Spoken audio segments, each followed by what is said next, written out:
Welcome back to the Silver River Chairs channel. We're closing in on the end of reweaving this Windsor chair. I have just a little bit of space left, and the idea with this is when you think you can only fit one strand, you can probably fit two, but you don't want to put so much material in that you're buckling and doubling up on top of. So I think I'm gonna be able to fit two there.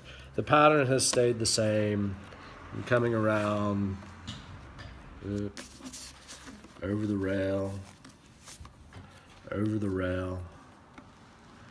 and you'll see on this back, hang on, let me get my hand out of the way. You'll see on this back where previously I have scored wherever there is a curve, so that it helps hold the strands in place. Otherwise, this is slippery and the strands will slide down the curve. I've also opened these up a little bit so that they've got a little more grip and are taking up more space on this curve. Just heads up, Windsor chairs are funky that way. All right, I'm over the rail, coming up, and these last couple, it's like, I want to make sure I've got space to fit this next one in.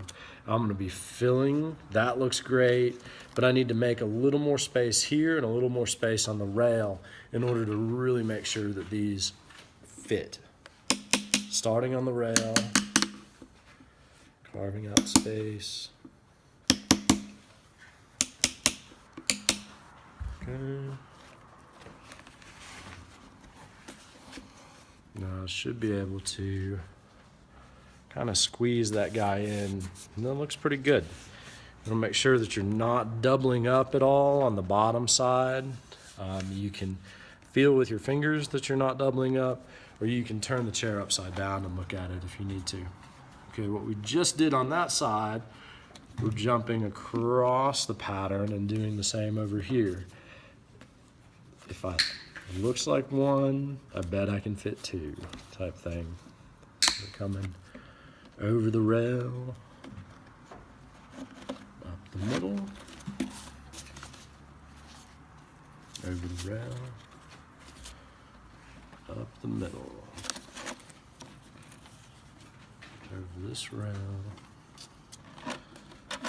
Okay, now just like the other side, I want to make room for it before I try to put it in place. So,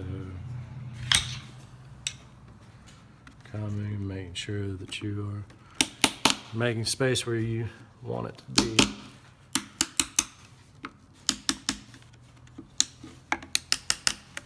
Okay.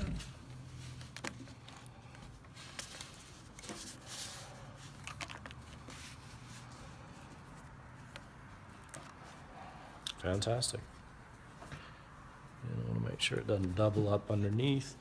We're good. Now, I'm gonna have to, I was over the rail, now I'm back up the middle, but I have to tie off in order to keep going, and I'm gonna tie that off underneath.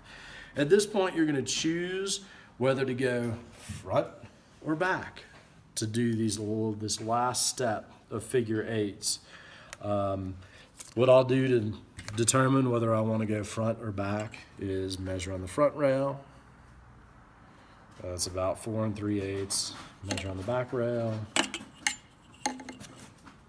That's about 4. So I'm going to jump to the front first and fill in the area that has the most space to fill in first. Okay, that's all for now. Until next time.